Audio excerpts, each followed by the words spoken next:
What is going on, everybody? Depraved here. I was ready for you this time. And Pounds, hello. We're the Pound / Marvel Media Podcast. Last time he caught me off guard last time, but this bitch did this time. Anyway. This is Comic Corner number 8. Yeah, number 8. Do you realize we have read? Yeah. Was like 20? 48 issues of comics. It's 48? I thought it was 20. It's 40. Damn, it's 48. Yeah. Huh. We actually go into 1963 now. This podcast dips us into the next year.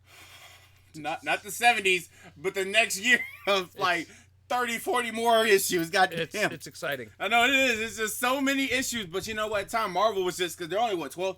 Like, when you look at it, they were only like 12 cents a pop. So it's like, they were just printing them left and right. So it makes sense, even though they were kind of cliche and Scooby-Doo. But hey. Well, 12 cents at the time was actually pretty expensive. Oh, yeah. Okay. Well, in the 60s? Yeah.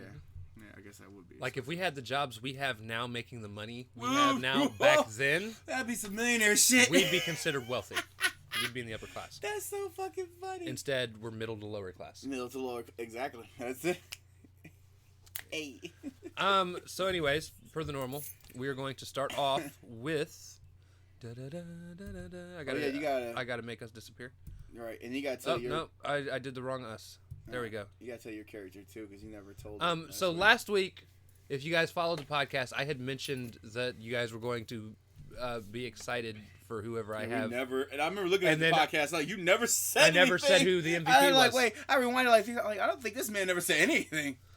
So if you look on the screen, Valeria ended up being my MVP from last week. She was the one that saved the Human Torch from being locked up for what would have been eternity. Right. Until he died. So she wins the MVP for that. He didn't want to stay with that alien. I actually had her replace Rick Jones on my screen. Oh. Because Rick Jones, who was the MVP for me the last time, before her, so 3 weeks ago, lost his power to control the Hulk. So he kind of... Oh, so we can replace... Oh, I guess we could replace. We're going to be replacing him each time. Okay, each time. And you'll get to pick who of yours. Oh, so I can say replace. nobody could be, the MVP. No. Oh, you actually got to have... You still pick an MVP, and you'll pick which one you want them to take the place of. So sometimes you'll replace a worse one with a better one. Okay. But in this situation, I got lucky, and I got to replace... Right. Okay, cool. All right, then. All right. So far, my 3 MVPs are Odin, Thing, and Valeria, and his 3 MVPs are Loki, Doctor Doom, and Kurog. That's it. Big-headed sumbitch. That's exactly what he looked like. A big-headed son of a bitch. You can just want to just palm that motherfucker, just like, and just shake him. Anyways, so moving on to the things we will know. So the 2 Journey into Mystery comics we're going to be covering are issues number 87 and 88. 87 is Prisoners of the Reds. 88 is The Vengeance of Loki, as you can see on the screen. Those are the comic covers. Or if you looked at the thumbnail, those are the places and people we will learn about in this Journey into Mystery. So we've got Dr. Don Blake, who is also Thor. We've got Jane Nelson. We meet for the first time Colonel Edward Harrison. Mm-hmm. We meet Sylvia Blandings. Right. We meet a group of random scientists. Those guys. We're also going to be in Russia for a little bit of one of them. That was interesting. We will get to see Odin, we will get to see Loki, and we will get to see a group known as the Reds, which they're the Russians. Yeah. But they didn't want to say it either. Like, they're the Reds. The Reds. We assume we know what they're talking about. Like we hint at. That's funny. And then we will be going into Tales to Astonish number 38. This is called Betrayed by the Ants. By the way, Ants. this man sent me 50,000 pictures, and he started the shit on me. And I'm like, why do you send me this? He said, I told you I was going to send you this. I'm like, yeah, you didn't give me no fucking warning, and I forgot, bro, dude. I was like, he's gonna get a random batch of pictures for this. Like, what the?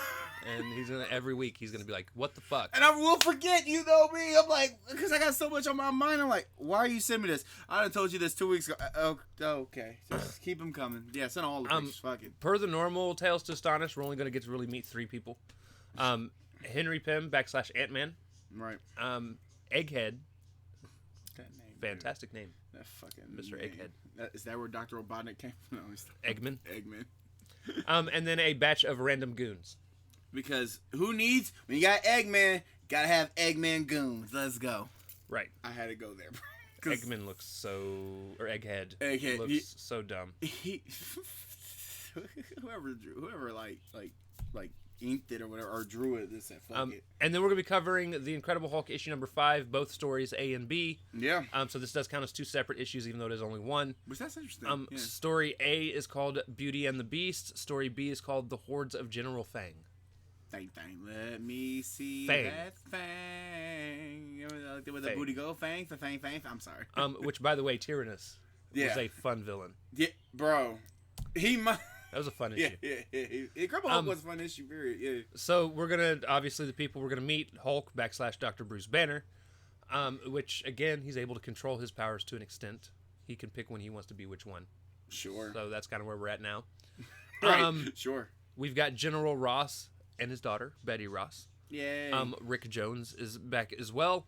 And we will also get to meet General Fang and Tyrannus, 2 different villains. Yeah, they're 2 Tyrannus will appear again. I know that for sure. Yeah, you said he appeared again. Okay. Which he wasn't a bad villain. The Fang dude, he was okay, but Tyrannus was like... And then the best issue of the week. Yeah? Strange Tales, number 104, Human Torch meets Paste-Pot Pete. Man, that was, already 10 out of 10 out of a billion. There's a lot of sarcasm here for both of us. But I'm about to say we ain't reading no more of these stupid fucking comic books. So we're done with Human Torch. And there's only 2 characters we really focus on in this one: Oh, Johnny God. Storm / Human Torch and Paste-Pot Pete. I mean, this story was so bad. He's my MVP. We didn't even. You know what? He might just be my MVP. We didn't even get to see any of the other Fantastic Four show up. It's the first issue that they didn't have some sort of cameo because last issue. You would think they have a cameo in this shit, but they didn't. And yes, ladies and gentlemen, as you can see, Paste-Pot Pete looks just like how he sounds, how he looks. No, he looks just like Scrooge. Yeah. Oh yeah, you say he looks Scrooge. I say, well, he looks like how he looks. Paste-Pot Pete. That's how I picture him, like that perfectly. Right. He's the PPP. What? But yeah, so can we get that one out of the way? I know you want to go chronological order, but I would like to get that one out of the way first, bro. That's how we're gonna end it. Damn it! All right. Shit. So we're starting with Journey into Mystery number 87. This is called Prisoner of the Reds, which, by the way, I went into this dreading it. I am so tired of the titles of these comics being Prisoner of. Prisoner of the Puppet Master. We've had Prisoner of the Puppet Master, Prisoner of the Reds, Prisoner of Namor, Prisoner of Doctor Doom. Come on. Yeah. This was actually published December 1st, 1962. Now, something you'll notice as a common thing, and this was almost for every single issue, they've all been written by Stan. I'll retell it each time like normal anyways. But they've pretty much all been written by Stan Lee and Larry Lieber. They've pretty much all been penciled by Jack Kirby, and they've pretty much all been inked by Dick Ayers. All right. So, we start off with Sylvia Blandings finding a note that her husband, Dr. John Blandings, has left to be a scientist for the Reds. He's written his note. He's like, I can no longer trust America. I'm going to go... Bro, we should have, roll credits on the comic right there. Be like, oh, shit, that's it. Hey, he wanted to go. I mean, you would think, why are you calling me for? He actually wanted to leave. He wrote a nice letter to her, too. I'm like, oh, that's it. Hey, why the fuck are we reading? Who reads the rest of this other issue? Also, when I seen that pain, specifically, when she's sitting there, she sees the note, the thing that popped in my head was... Sometimes you want to tell people you're fine, but you're not fine with the sad music in the fucking background. Right, with the little piano in the back. Oh god, like the Jimmy Fallon. He said, "Can I get some thank you letter music?" And he just got to look all like a sad puppy dog at the camera. Oh god, and I'm like, he left. I was like, I thought that was it. So we get a news broadcast that Don watches talking about the whole situation. He decides he's going to go visit Colonel Harrison because he's got an idea. Mm-hmm. So Jane plays Mama Bird, reminding Don, take your medicines, you're weak, you're fragile. If she only knew. Right. And then we also see her daydreaming about Thor in the process. Yeah, she's having dream about Thor. She wants a hammer. That's it. And then on the flight, we see Don also professing his love for Jane. Right. To himself, because he's a bitch. Oh, like Reed Richards. See, we got 2 bitches in here who got powers beyond their imagination. The difference, though, is Thor would whoop Reed's ass. Any given day with just a tap, just like a thunderbolt. At least right now. Don't you dare. Mr. Fantastic does become powerful. Right, she was right on. She was about to bite that bitch. Your toe? Nope, your cord. The cord. Well, of course, she always bites my toe. She's like, this is a big thumb stink bug. Look, just play around with it. Sure. So, yeah, fine. So Dr. Don tells Colonel Edward Harrison that his plan is to pretend to make something powerful in order to get captured to see how it happens. Mm-hmm. And Colonel Harrison's like, Yeah. I don't know why he had to fake this. I mean, he could have just did it. He didn't have to tell the colonel. Right. You got to drag it out, man. You got to drag it out somehow, man. So he leaves, turns into Thor, flies home. Yeah. A couple days later, a man shows up and he's like, hey, we hear you're doing something fantastic. We want to take your picture for the newspaper. And Don's like, hey, sure. This must be it. Yeah, this was he's right. Like, all right. I like how everybody, like, that's the thing. They don't really take time to kind of, like, examine or analyze. You think as a doctor, or I guess, or whatever he is, you think he takes time to examine it, but he's like, sure. Let's go with this. Fuck it, I don't care. And so when he goes to quote unquote take the picture using the camera, it lets off this gas that hypnotizes Don. Oh, and then we got into writing the pretty much a similar letter to Dr. Blandings.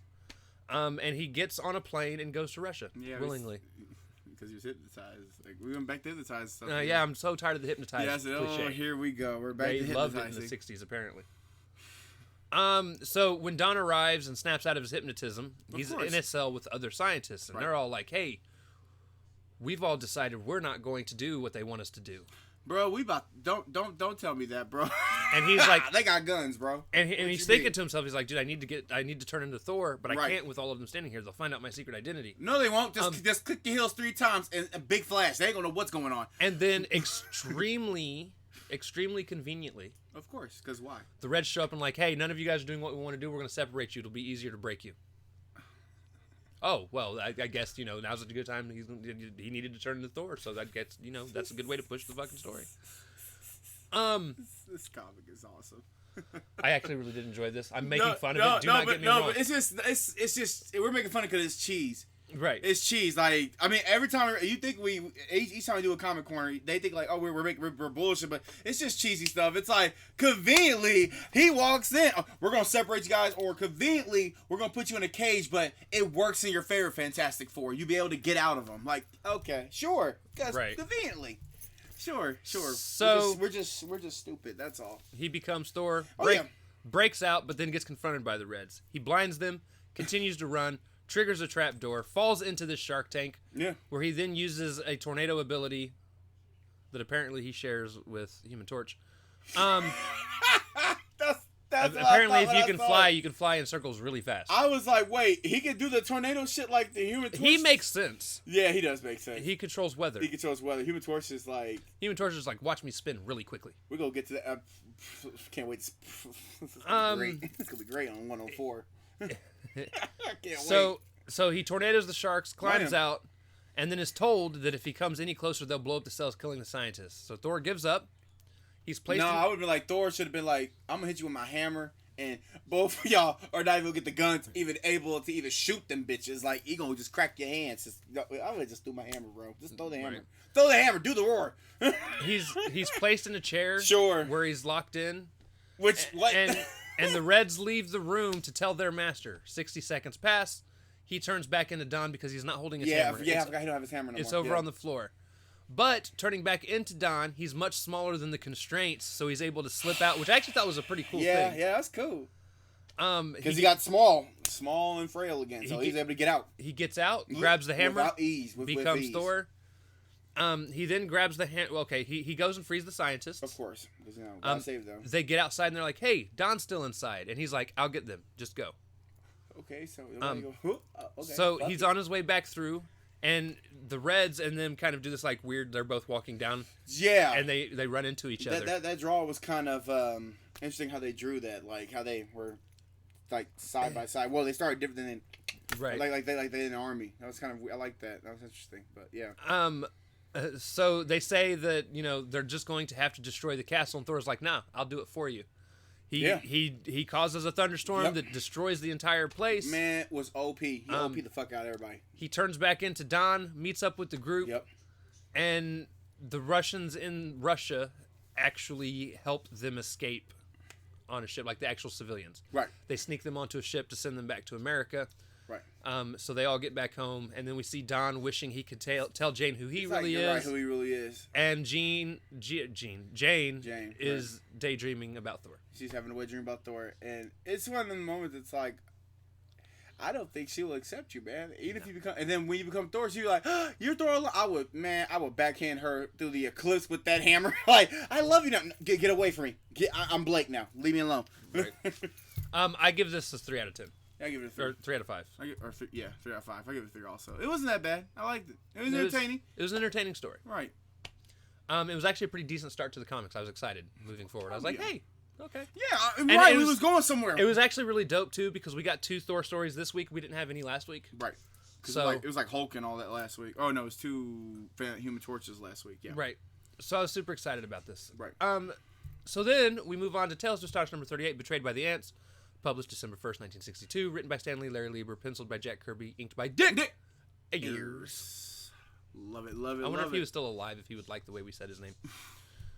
Get a tweet. We get a tweet on your Hella Depraved. Be like, I don't like that. I'm like, bro, that's Dick Ayers, bro. Don't be a dick. Don't be a dick. You be dick, bro. Just like, leave me alone. You do dick, bro. Leave me alone. All right. So we start off with some no-name goons talking about how Ant-Man is keeping them from committing crime because they're not smart enough. They actually admit that they are not smart enough to take on Ant-Man. I'm sorry. I cannot make this shit up.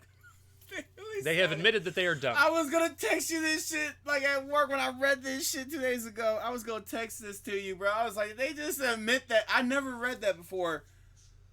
No, usually everybody thinks they're smarter than right. Even the goons think they're smart. They're like, nah, we're not smart enough to take on Ant-Man. Actually, I give them their props. At least they're admitting it that they cannot beat someone who's the size of a damn insect. Okay, you get that one. You get that one, man. So then, meanwhile, we see Egghead's getting fired by the government for whatever reason. I don't even remember. Sure. Fuck it. So the goons have decided they're gonna hire Egghead to take care of Ant-Man. Right. They give him $10,000 up front. First of all, where they get sure.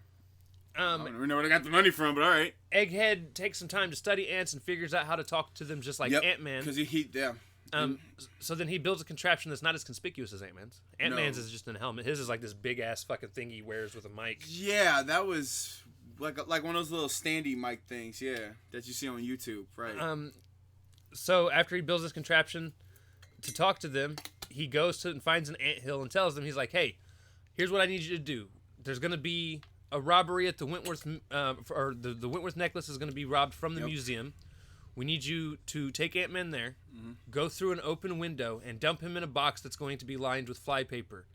And this plan was like bulletproof, bro. I was like, damn. And he's like, if you do this, you will no longer be his slaves. You will be free, and he will work for you. Which is kind of funny how he see like that, like how he went about that. And he's even like, he even says something along the lines like, I'm digging into their selfish nature. Right, their selfish nature. And so forth and so on. So then he goes and he tells the goons his plan so they can be ready for it. Now, they didn't actually go through and say the whole plan to them. They were just like showing a little scene where he was talking to them. So then, the night of the robbery, Ant-Man shows up, crawls up the wall, gets dumped into the box of flypaper, and he lands. And of course, Egghead is like, yeah! Yeah, my master plan is succeeding. And then Ant-Man jumps to his feet, activates the springs in his shoes, jumps out of the box. First of all, he has springs. Okay, he is just making this shit like equip everything. Like, Batmaning this shit. Right. He's got I wish before long. Before long, he's gonna have ant shark repellent. Oh my god, he's just prepping for everything. Hank, why can't you do this? Henry's doing better than your ass. So then Egghead tells the goons to distract him while he thinks up another plan, and he disappears. Yeah, he disappears. He didn't even come back. Ant-Man bounces around the room, not being able to be caught by anybody. Because these goons about to get this work. What are you... Oh, the cat's scraping in her litter box. I hear... I'm like, who's spraying something? Right. That did sound like something was spraying. Like, who's... So Ant-Man bounces the room, not being able to be caught. And then eventually Ant-Man lassos... No, the cat's up here. Oh, cat spraying. What are you spraying? Cat spraying something. I don't know what she's doing. I don't know what that is. Baby! Yeah? What are you spraying? What am I... Dry hair shampoo. Oh! Okay. Are you done? No, you're doing great. We're still live. We are... No, yeah, I thought the cat was in the litter box. I thought the cat was in the litter box. And then the cat walks upstairs. Hey, yo, we was about to have an X-Files. enough. And I was like, oh no, that's not her. Bro, I was about to, you know what? My black instincts was I was about to hop out this fucking window. Like, you think I was gonna stay in here talking to you? Oh my god. It was just a stink bug. Oh god. You say go eat the stink bug. All right. Sorry. No, it's fine. It's just funny, like, because we thought the cat was up there. I said, well, this door would have been open. I would pay for it, of course, but I'm hopping out the fucking window. You think I'm gonna stay in this house, bro? Right. So he lassos one of the guy's fingers and ends up swinging him around the room. Everybody's like, how can somebody that small have that much strength? Again, he contains the strength of his big size body in the ant size. Which that was pretty interesting how they did that. Pretty sure dude's finger would have been ripped off though. Yeah, like completely gone.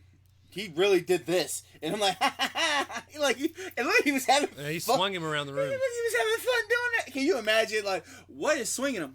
Here's a magnifying glass. Look, it's a human. Like, what the, like, how is he doing that? Powers. Ant-Man then commands the ants to drop a big sheet of flypaper onto the group of goons. Where the hell they find a big sheet of flypaper at? I have no clue. Oh my god! They managed to get out though. They all start to run. Oh yeah, we run. But when they get outside, the tires have been slashed. Like an ex-girlfriend was really mad at them. The keys and put cheater on it. The keys are gone. Yep. The keys are gone. And then the cops show up, corral most of them. Oh man, this is definitely like how the ex-girlfriend planned it. Tire slash, keys gone, cop showed up. Egghead is hiding behind a tree nearby. Oh yeah, he ain't going over there. He said, "Fuck that." He's you know, no one's looking for him. Because he had a plan. His plan was to run. Like that was. And his plan was to stop him, and somehow he clicked his heels 3 times and jumped. And he's, oh, nah, I don't got a plan B, bro. I got to go. They let the goons just get caught. Right. So Ant-Man basically explains to the cops that Egghead made a mistake in thinking that the ants are his slaves when really they're his friends. Right. Yeah, and he even says he thought he could, he said something like, he thought he could play with their... emotions. Well, not play with their emotions, but he thought that they could, he thought that feeding into their jealous desires or needy desires, but the ants don't have that. No, that's not an aspect of ants. That's a human nature. Right. Which I would thought as smart as he is, greedy. You would think as smart as he is, he probably would have known that you had to befriend the ants. Now I thought maybe when I first read the title, I was like, maybe betray ants, like he was going to try to be friends with the ants and then have him go after Ant-Man, but he tried to go, you are his slave. I'm like, that is not going to work, coach. Right. So the ants told him Egghead, he says that the ants told him Egghead's plot. He then covered himself in a solvent to keep himself from sticking before coming in. Which that was cool. And then he trashed the car, foiled their plan. And then later, at the end of the issue, or the end of the story, we see that Egghead is in his flop house now, basically acting like he's, Riddler from Batman and Returns. Oh, yeah. Or Batman Forever. Batman Forever, that shit. Yep. Obsessing about ants. Yeah, that was... he is broke. Yeah, that was like Venom, maybe like Venom 2 out this bitch. If we'll get lucky, that dumbass villain won't show back up. Right, I hope not. Like, because that was... You see how he was doing that? It looked like Venom 2 out there, I will praise this issue in that we did not get another Scooby-Doo story. Thank you, Jesus. It wasn't the Madam person all along. Ah, shit. Damn it, you guys. I'm going to give this a 3 out of 5 as well. Yeah, about 3. It's readable. Yeah, it's readable. 3 out of 5. Yeah. Next up, we got The Incredible Hulk, issue 5, A story. Which this one's not bad here either. This is actually great. I actually like both of these ones. Yeah. A story is Beauty and the Beast, published January 1st, 1963, written Stan Lee, pencil Jack Kirby, inked by Dick Ayers. Amen. We start with General Ross, Betty, Bruce, and Rick watching movies of the Hulk, and Ross commands Bruce to find a way to capture the Hulk. So Bruce and Rick bounce. Right. And then Ross tells Betty he doesn't trust Banner. And Betty is like, nah, I want some Banner. I want me some Banner. I don't trust Banner. I want some Banner, though. Like, I want Hulk and Banner in the same room, in the same bed. Sure. That's got to be weird. At the same damn time. We then see a guy by the name of Tyrannus. He's a new villain. Yep, Tyrannus, yep. He apparently lives in the center of the earth, and he's looking in a crystal ball. And he's watching. Well, he's like studying I think it was like studying, wasn't he? Studying people. Studying people, or like presumably the Hulk for that matter. But yeah. He then goes and drinks from the Fountain of Youth. Yep. That Ponce de Leon was once searching for a long, long time ago. Yeah. Oh, yeah. Apparently, we just didn't know it was in the center of the earth. Sure. Let's go get digging, man. We find out he was banished there by Merlin the Magician. Which that's a first time we heard reference of Merlin the Magician. That was cool. Like I like that. Yeah. That's the first time we ever, because Merlin. When you told me that Merlin, all of them were like MCU characters, I was like, they are, or MCU, a Marvel character. I was like, yeah, they are. Oh, okay. I didn't know they really. I mean, I know they tapped on that technology, but they tapped on like Kevlar and all that. Okay, so. Yeah. And that's where he found the Earth Dwellers, who are also geniuses, and they've crafted weapons for him. So he's ready for a worldwide takeover, a earthly takeover. A legit worldwide takeover, exactly. So we then fast forward a little bit, and Rick and Bruce arrived to talk to General Ross to talk about his plan to capture basically himself. But there is an archaeologist by the name of Mr. Tyrannus there. Right. Talking with Betty. And Betty's like, hey, I'm going to make Bruce jealous. We're going to go look at a cave together.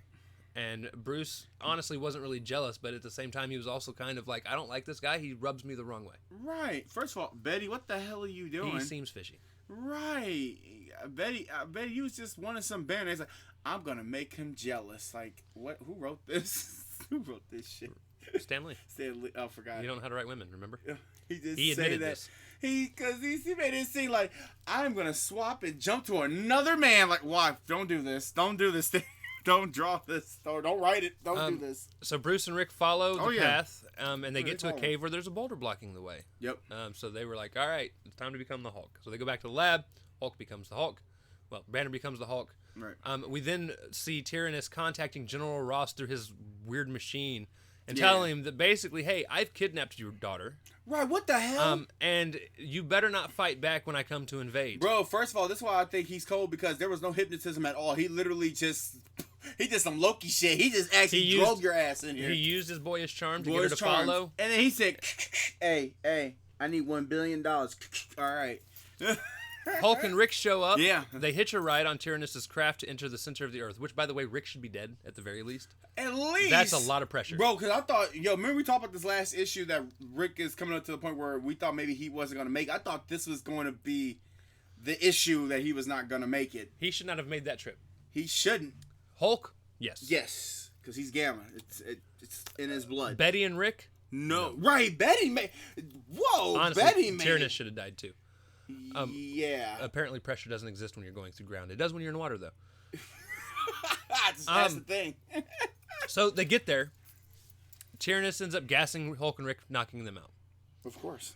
They wake up in a cell, which I want to know who carried the Hulk. That had to suck. Bro, somebody was... Tyrannus is like, hey, you're my slaves, and he preps Hulk for battle. He's going to put him in some sort of weird Coliseum setup. Which, hey, we got the by battle the way, Hulk. We got Battle Mode Hulk. He looks like he did in the MCU Planet Hulk movies. Or in the movie Planet Hulk. Like he had the whole geared up everything. I said, okay, all he needed was like more axes, give him more axes, just more axe. I like swords and axes, bro. Hulk fights this fire robot. Yep. Wrecks it. Obviously. And then tries to get to Tyrannus, who shoots him with a stun ray. Hulk is then carried off, where he's basically put into slave labor. Who keeps carrying the damn Hulk, bro? God damn. For some reason, people forgot that Rick exists. I wonder why. Useless little bastard. I control him. We not don't anymore. Care. Not anymore. We do not care. So Tyrannus eventually gets bored and plans he's just going to kill off the Hulk. He's like, I'm done. The games are over. I've had my fun. He's boring me. Rick then dresses as a guard. Yep. Shows up and is like, hey, I got to take Betty to Tyrannus. Tyrannus wants her. So they end up getting out. They run to Hulk to tell Hulk that Betty's safe. And at that point, Hulk's like, oh, you're safe, as guards are approaching. Hulk decides he's going to break out, starts to kind of wreck him, and then pulls a Hercules or a Samson from the Bible. Yep. Where he takes these two pillars, he pushes them down, and it collapses and traps Tyrannus and them in... they can't get out. Wherever they live, the center of the earth. Funnily enough, Betty forgets everything that happened down there. She has a small bit of amnesia. Like it always happens. She's like, remember she said last time, I always wake up and I forget. Like, damn, all right. And then Hulk looks at Rick and he's like, good. Right. She shouldn't know who I am. And honestly, everyone on Earth is in trouble. Yeah. And I'm like, maybe we're gonna get a bad guy Hulk here soon. I'm hoping for Well, it. remember what he said in Hulk 2? I'm hoping for it. You remember in like Hulk? Well, we saw a little bit of in Hulk 2 in issue number 2. Then we saw a whole lot of it in issue 4, where he was like, "This Hulk wants to destroy humanity" or something. Like he was really turning into some bad guy. Like I always thought he was a hero, but no, it started out. It looked like he was slowly going into some madness, some craziness or something, man. So Right. like I hope we do get that evil villain. This for a little bit. Just a little bit, man. So then we get the B story, all done by the same people, put out at the same time. This is called The Hordes of General Fang. Right. So we start off with Hulk exercising through the desert as General Ross is about to fire an iceberg rocket at him. They've spotted him. The iceberg. He's trying to freeze him. And this is where, again, I'm starting to notice they're starting to bring back things that they've shown in previous comics, Right. which we'll see again in the next Thor issue as well. So I'm loving that they're going back and re-referencing things now. Oh yeah. Rick runs and tries to warn the Hulk, but it's too late. Ross has fired the iceberg rocket and catches the Hulk. However, what he did not expect to happen, Hulk was radiating so much heat because of the radiation in his body, that it melts the ice super quickly. Right. And it's so funny because remember he tried this like the last issue we did last week. He said it's supposed to freeze him. I'm like, did you never thought maybe, just maybe, the gamma in his body was gonna heat his ass to where he can easily get up out of there? Right. It sounded like it was a good idea, but he never planned it through. So, but there you go. So Hulk gets out, takes off back to base. Oh, he's gone. Rick actually tries to run to get there before him, laughably loses. First of all, you're not going to be as fast as the Hulk, Rick. Bro, are you the Flash? I need Rick to die. That's what I thought he was going to die in the last one, but he's still kicking and breathing. So all right, maybe they need him. Hulk tells him to stay back, puny human. That was funny. When he gets there, he said, "Stay back, puny human." He triggers the ray to turn him back into Banner. Oh God! And then tells Rick that every time he transforms into Hulk, he's less willing to turn back, and Rick needs to make sure that he does. Oh God! I feel like Hulk's gonna kill Rick. Please do. We just cut to an issue, him just getting thrown over a bay or something, over ocean or something. I don't know. Meanwhile, General Fang and his army approaches a place by the name of Lasha. Right. And he's going there to take over, and they send out a bulletin for help. They're like, somebody, please help us. Wait, they got TV and all that crap, bro? They got money for that? Apparently. Everybody got money and budgets for this shit. Help us. Like, who are you? What's that? Layla, you're our only hope, Obi-Wan. So, Banner hears about this on the radio and is like, it's time to be the Hulk. He goes, because why? And they end up catching the next flight to head out, which is fun, watching Hulk dress up in human attire like he's the Thing. Why couldn't he just take the flight as Banner? What the Because he doesn't have a portable ray. Oh, the ray is what transforms him. Oh, I forgot it's the ray. I just don't know why he didn't jump there. But yeah, that too. He could jump. He would be there in like 6 stops. 1, 2, 3, 4, 5, 6. So while on the flight, the plane hits this air pocket that causes the plane to vibrate and reveal that the Hulk is actually on the plane. So he just, pops open the emergency hatch and they jump out because that's not dangerous. Did you see how they drew that? Bye bye. What the fuck? What about the people on the plane? He then leaps from island to island. Oh, now you leaping. Decides to take a break for a second and gets surrounded by American guards. Okay. And then Hulk literally blows them away. Pause. He apparently has Superman-like breath. Oh, pause on that. Yeah, blow them away. I was like, yo, what is up with this? It's just funny. They then escape the island. Of course. Get to Red China, where what? Yep, where Hulk takes down some of their planes that are attacking. Of course. And they retreat. Oh yeah, gotta go because he just took like 5 of them bitches down. He said, "Yo, we gotta go. We gotta go." we then see Hulk and Rick in the mountains bordering Lasha. Right. Hulk ends up dressing up like the Abominable Snowman, which they all Abominable Snowman thoroughly believe in. He then wrecks some tanks and some people from Red Fang's army. Red Fang gets a message and says, well, A, you failed. Firing squad. And B, you guys go get the Hulk. That should be like in the Thor. Hey, who did this? It was me. It's the firing squad. It was the executioner. The execution. That was good. Hey, it's like, put your hand up. Who did this? I just want to say, you failed. Firing squad. My family. I don't give a shit. I feel like every villain should do that shit. Who did this? You failed. You're about to get the death choke. You're dead to me. You're dead to and everyone else. Really. You're dead to me. What? Oh my god, he stabbed the shit out of him.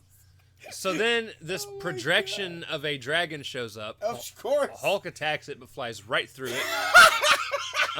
And overshoots it and lands perfectly in this small electric cage. What the fuck? I said, fuck it. Fang then decides to launch missiles to Lalasha. Of course. And then Rick comes up, electrocutes a guard, and frees the Hulk. Okay, sure. Hulk leaps to take out the missiles while Red Fang and his army attack Lalasha. So Hulk takes one of the missiles, slams it down into the ground, creating this crevice that we think Red Fang's not going to be able to get through. But Red Fang sends in paratroopers behind the chasm, so Hulk has to jump through some trees and basically turns them into little slingshots because when he jumps through, they come back and smack him out of the air. This shit's crazy. That was a lot of fun. No, that's fun. That sounds like, bam! So Red Fang decides he's going to run. Right, I'm leaving, bro. Hulk's like, I got this. Right. And he goes... and what he does, so Red Fang is actually in a vehicle now, which I have no clue where the vehicle came from because he was being carried by people earlier. So apparently they were also carrying a car. But first of all, the people fail. They went to the firing squad too. They were moving fast enough. Firing squad, all of you are getting firing squad.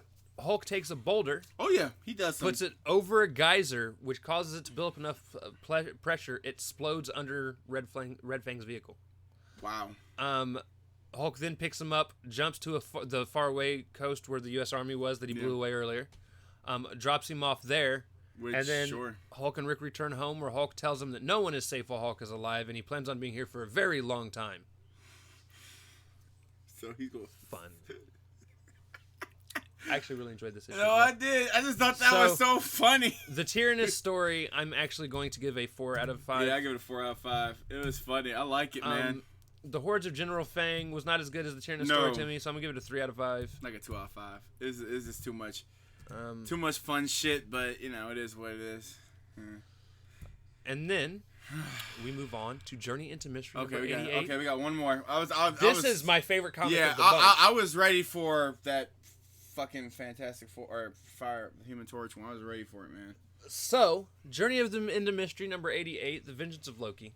Literally, just how the title sounds. This was released January 1st, 1962, written by Stan Lee and Larry Lieber, penciled by Jack Kirby, inked by Dick Ayers. I actually had Steve written down at one point and didn't fully delete Steve. Nice. It was just Dick Ayers. We start off with Loki being dropped off from the previous this is literally issue. happening literally after issue like 85, which I like that. It's literally happening like, or, what's it, 88? Yeah, this is issue 88. So 87. It's like, look, because he said it wasn't 87, it was like 86. Okay, so like I just like how that was like a continuation of what that from that. It's like, oh, you're going back to Odin. It's like, okay, so we got a little bit of a continuation of the story here. I like that. That was good. Odin is like, you're no longer allowed to leave Asgard again. Right. And then Loki uses his magic, like he combines leaves, lights them on fire or some shit. Right. Where he's able to now see Thor, and he's watching Thor escape the Reds from the last comic issue we read. Right. All this is connecting like that. I like that. I like how all that's connecting. I like that, man. He also learns Thor's secret identity because remember he did turn into Don and shrunk to get out of the chains and stuff. Which that was the first time Loki saw that. So Loki's like, I'm gonna go visit. And he turns into a snake to slither past Heimdall, so Heimdall doesn't see him. And then he proceeds to ride the Rainbow Bridge to Earth. Disguised as an old man, Loki enters the doctor's office, hypnotizes Jane. Again, hypnotizing. Stop it. Hypnotizes Jane, basically takes control of her mind for the foreseeable future. Right, And then he barges into Don's room, and he's like, hey, I'm Loki. Right. And he's like, hey, I'm Thor. Right, hey, bam, I'm Thor now. And I like do my thing. He's like, but how did you know who I was? And Loki's like, I'm not gonna tell. Right, I wouldn't even tell you. Don't worry about it. Don't worry about it. Which, by the way, Loki says something where he almost hints that Don is actually Thor. He's not just portraying the character. Yeah. He hints that he is actually Thor. He did do a little nod there. That was kind of interesting. And I think that was the setup for what is eventually going to right, happen. where he actually is I'm Thor. Loki tells him to meet in Center Park in an hour, and Thor agrees. Back to that damn park. And here's my problem with this: why didn't you just whoop his ass there? Right there, you had. Don't. He's like, let's meet in Center Park and let's settle this. Because then they meet in Center I'd Park have the been last like, time. Nah, thunk.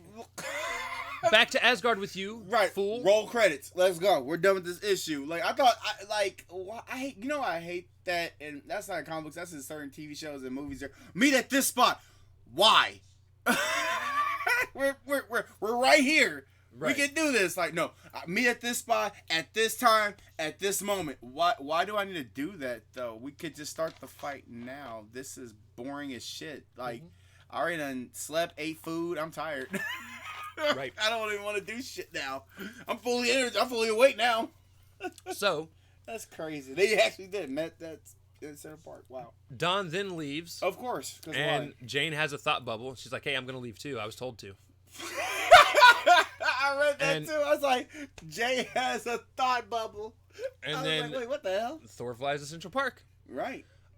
Thor gets there, throws his hammer at Loki. Loki A, dodges, and then B, turns a tree into a tiger. Right. Just as Jane is walking by. I thought this was actually pretty smart. Right. He said, pick me, either Jane or the hammer. As the hammer is returning, Thor has to make a choice. He either has to save Jane or catch the hammer. Right. Catch the hammer. He saves Jane. Right. But in the process loses the hammer. The hammer falls onto the ground. Right. And then Loki places an impenetrable force field over it. Yep. Now, thankfully, Jane has fainted. Because after about 60 seconds, Thor turns back into Don. Oh, God. Jane, like I said, Jane has fainted. Yeah, she just faints. Like, all right. She's a Pokemon now. She's a poke. You deserve a good rest. Where's the Pokeball at? But first, okay, so we see Don take Jane, or say he's going to take Jane, who, by the way, again, did not see him transform because she fainted. Right. He's going to take her home.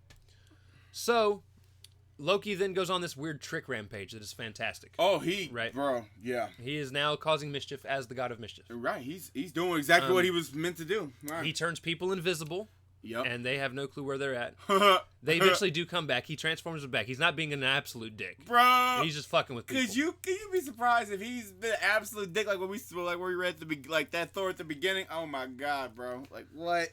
And then so the next part, I'm guessing Loki at some point in the last, couple of days has either played Candyland or watched Hansel and Gretel, because he then turns all material things into sweets. He's turned cars into ice cream. He's hungry.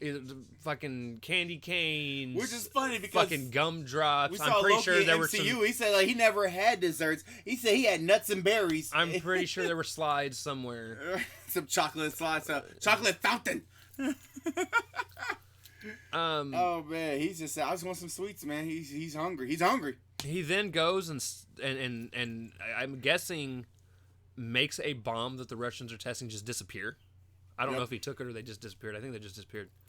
And then everyone in town is starting to freak out as they don't know what to do. They need Thor. They're like, we need Thor, because there's not an Ant-Man that can help anywhere. There's not a Hulk anywhere. We don't need Fantastic Four. They bitches. There's, the Fantastic Four are in town, but they're probably too busy dealing with, I don't know.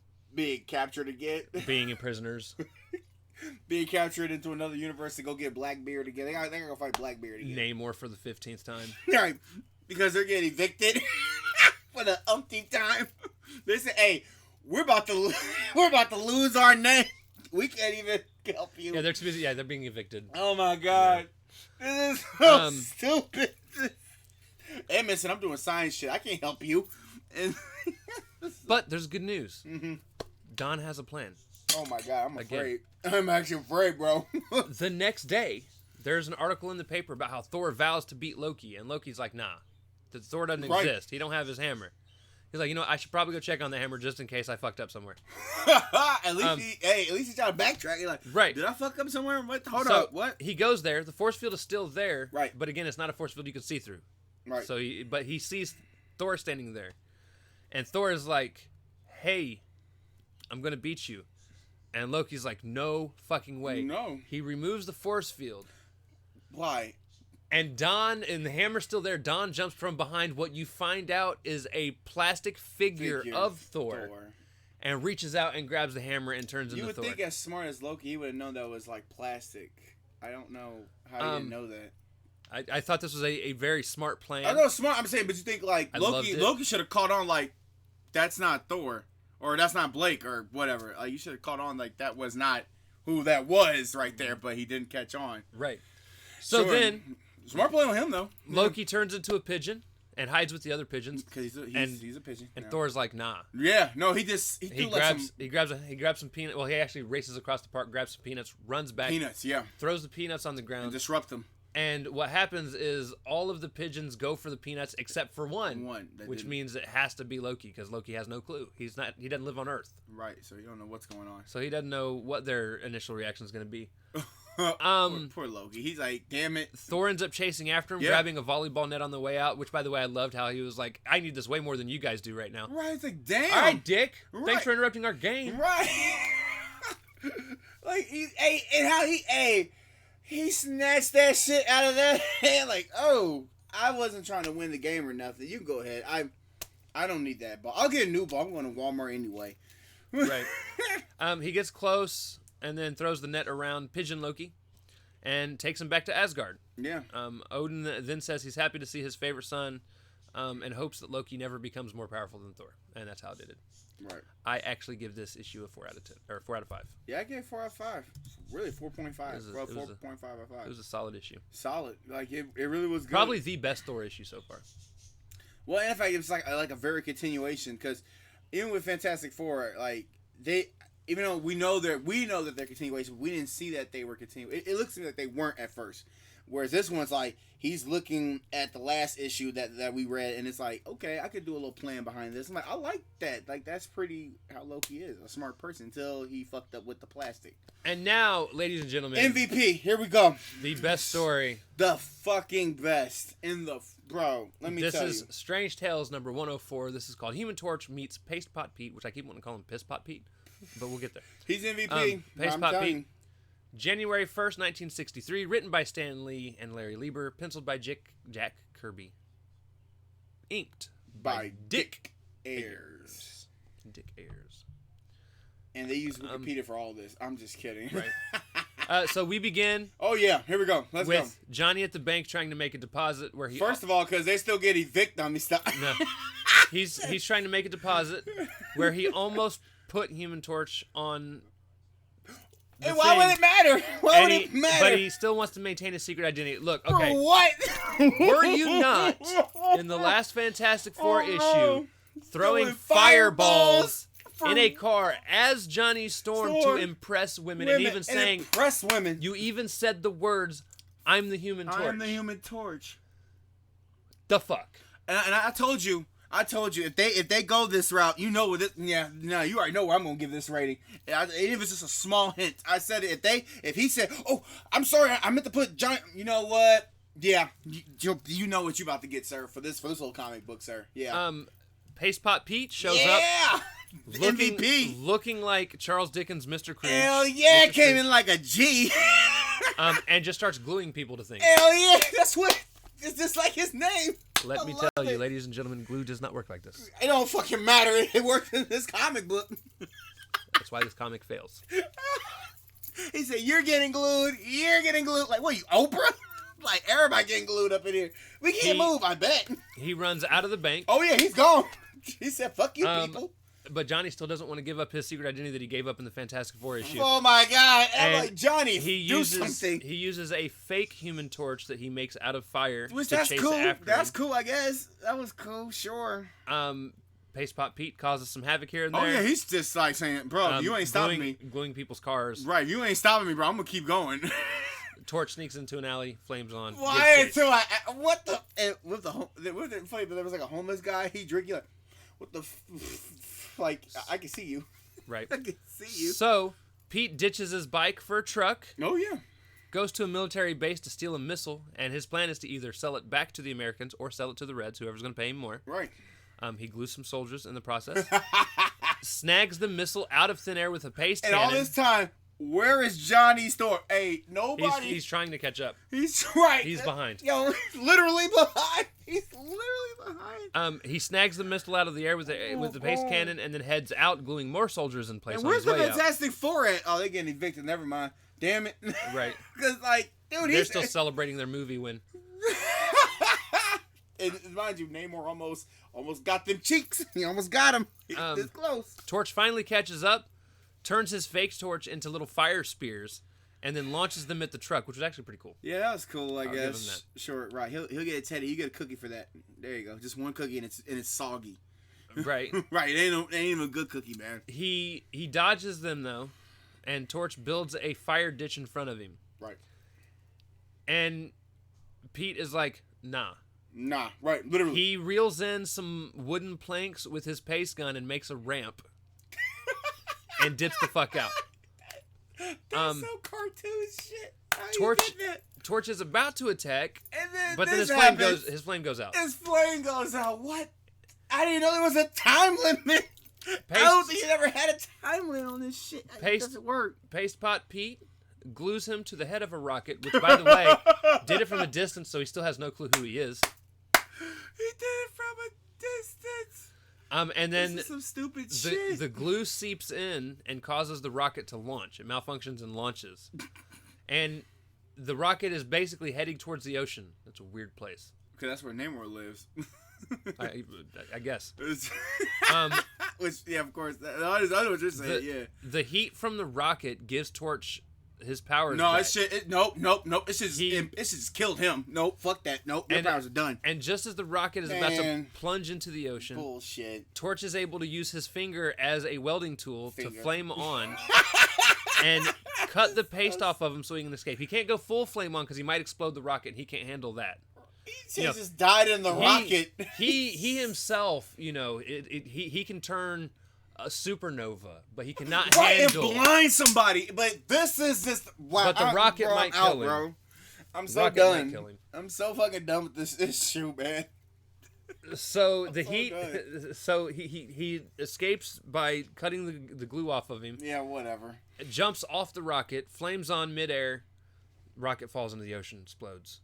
Probably destroys Namor's home again. Right. Some more Namor. So, you guys again? That's okay. I got Sue. I'm going to get her next time. It's going to be the Prisoner of Namor Part 2. So he heads back to Pete. Torch then destroys Pete's truck with fireballs and then uses one to knock the pot out of Pete's hand and then encircles him in flame. Like, basically, I got you. Haha.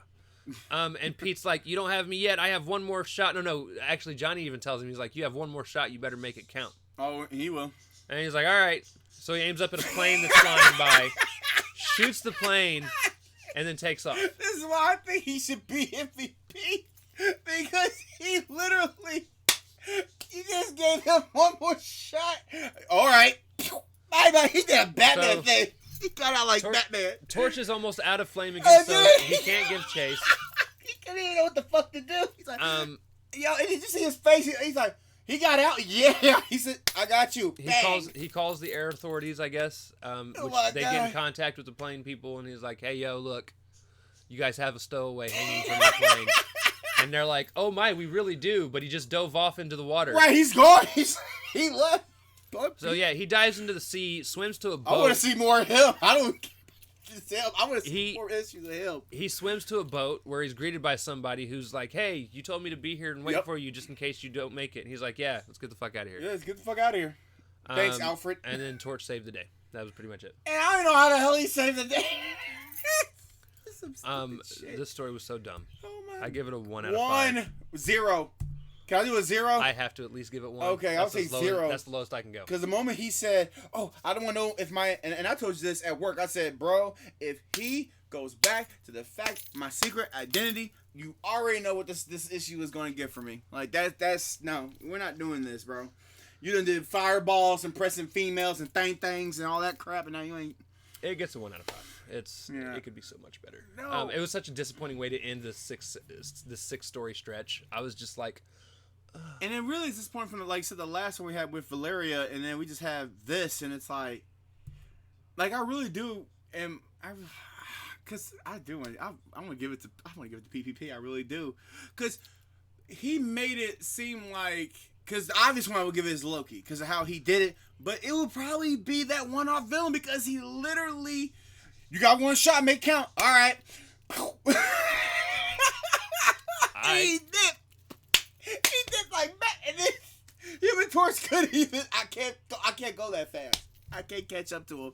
You can't. You're not even in space. He's like right there. He's right there. You can get him. Right.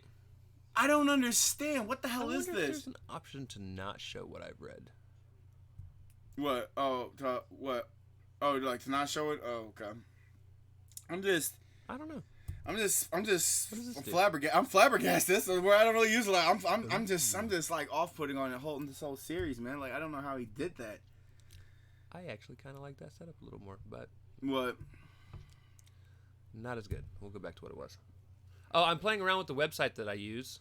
Right, because he sends me like the issues, what to read and whatnot. Because I will forget. Like, you gave me issues. Oh, okay. We actually get off of page 1 of 800 and something.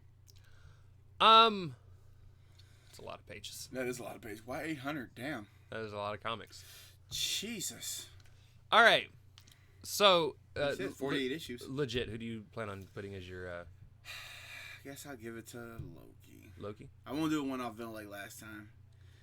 You can give it to one-off villains if you want. Because I would give it to the one that the Human Torch was awful to. I would give it to. I'll take. Like you have Valeria as your. I'll double. I'll take PPP. I will take it because Loki would be the obvious one because of what he did, but I would give it to the one-off villain. I would, because he made you feel stupid, literally. That's the second time that we made Fantastic Four members or the whole team feel stupid. Aren't they supposed to be like this superhero-esque family? It's making me think like, who wanted this shit? By the way, I hate you for picking somebody on the last page. This is gonna take a minute. Dragging his dumb, ugly ass through all this shit.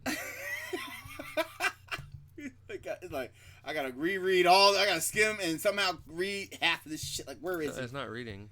It's I gotta drag his picture from one frame all the way the fuck up here. All right, who's he replacing for you? Is he replacing Loki, Doom, or Krog? Krog. Replacing Krog? Yeah, one-off villain because I still like Loki and Doom, but it's replacing another one-off villain with another one-off villain. Because it's both of them, they have made Fantastic Four members seem stupid. And I don't know why. Because that's crazy. Like, it's like in the 60s, you didn't know how. What just happened? It's like, they only didn't know how to write, women for this. You didn't know how to write superhero Fantastic Four people, I guess. I mean, at that time, I bet like at the time this came out, they were like, "Oh, I can't wait to get another, Human Torch story." Because I bet at that time when they read that, they said this was lit, literally. Right. But now, 2021, this is what, like 60 years or whatever? Well, like 40 years, 50 years? It was like 50 years, I think. Yeah. Nah, this is kind of corny. I mean, all of it was corny. All the issues were corny, but at least they did have some sort of a meeting. This villain literally, the first thing he did, glue everybody, went there, got some money, got a rocket, got a bike, got a car. Then you finally catch him, and then you practically say, you're in a flame vortex. You got one more shot. How you gonna do it? Bye, bitch. If he should just put, bye, bitch. It would have got a 1 out of 5 if he had just said, bye, bitch. Like, and then you just look at Human Torch's face like, what? Right. That's it, bro. That's my MVP. Okay. Yeah. All right. PPP. So, the next 6 issues, or the next 6 stories we're going to read is Fantastic Four number 10, Return of... fuck.